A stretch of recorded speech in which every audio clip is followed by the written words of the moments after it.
কি বলে যে নিউজটা এস্টাবলিশ করো ওই জিনিসগুলো যেন আপনার কন্টেন্টের ভেতরে থাকে।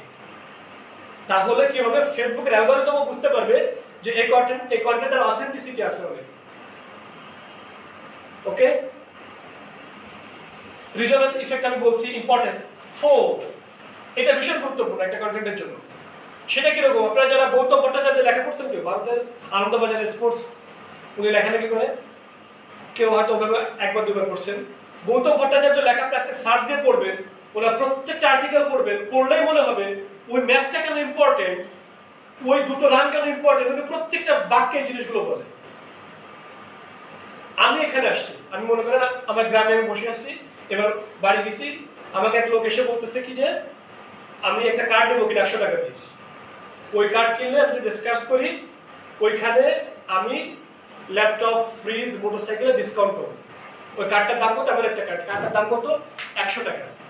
এখন আমি তো বুঝে ফেলছি ঘটনা কি, উনি মূলত আমার কাছে মোটরসাইকেল কিংবা ল্যাপটপ বিক্রি করতে আসে না ডিসকাউন্টে।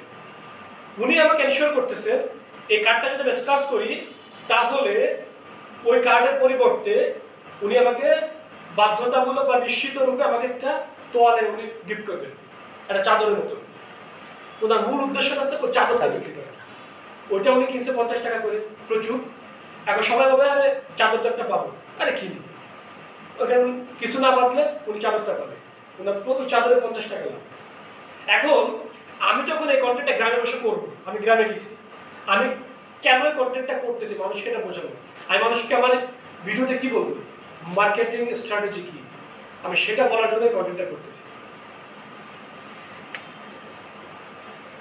আপনি যে কন্টেন্টটা করবেন, ওই কন্টেন্ট আপনি কেন করতেছেন, ওই কন্টেন্টের ইম্পর্টেন্স কি, ওই কন্টেন্টের গুরুত্ব কি, এইটা দর্শকদের বোঝানো।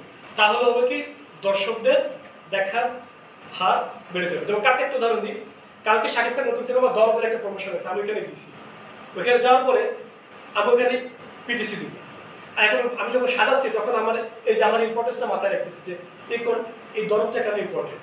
আমি সাথে সাথে এখানে ইন্ট্রো করছি যে শহরে সকালে বিক্ষোভ, বিকেলে সমাবেশ, সেই শহরকে শান্ত করার প্রতিশ্রুতি দিয়ে বা শীতল করার প্রতিশ্রুতি দিয়ে মুক্তি পেতে যাচ্ছে শাকিব খানের নতুন সিনেমা দরদ।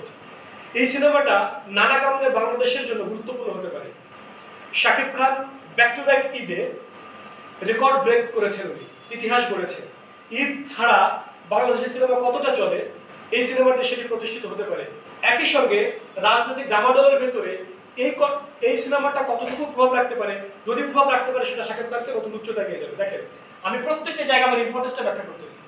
আমার ভিউয়ার যখন উনি শুনতেছে, তখন কিন্তু উনি রিলেট করতেছেন যে এই কন্টেন্ট আমার দেখতে হবে, আমাদের এই কন্টেন্ট আমার দেখতে হবে। এবং আমি একটু পানি দিয়ে